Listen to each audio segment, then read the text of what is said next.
Hi, my name is Martin Lau and I'm Arthritis Actions Dietitian and Services Development Manager. As a dietitian, diet and arthritis is so fascinating and yet challenging because we don't really know the answer. Arthritis is a chronic condition and pain is one of its main symptoms. Doctors often prescribe pain medication for long-term use, but this have undesirable side effects. This is where people begin to look for alternative or complementary treatments.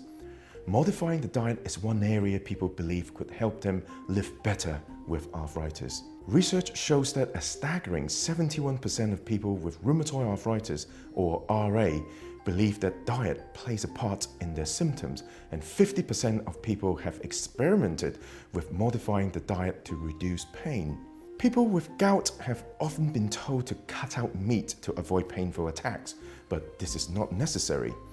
The key word is to limit the intake. 1 portion per day is advisable.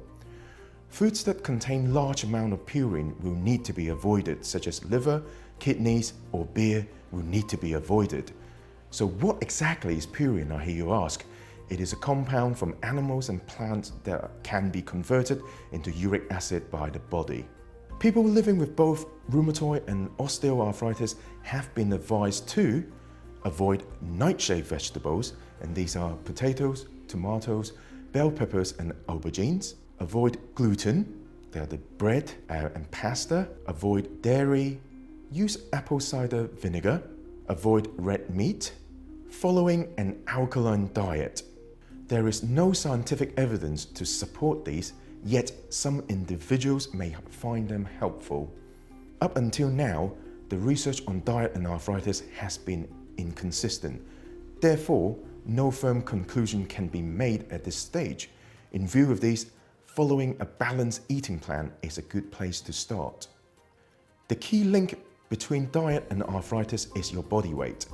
If you have OA and gout and carrying more weight than you should, reducing your body weight is highly recommended.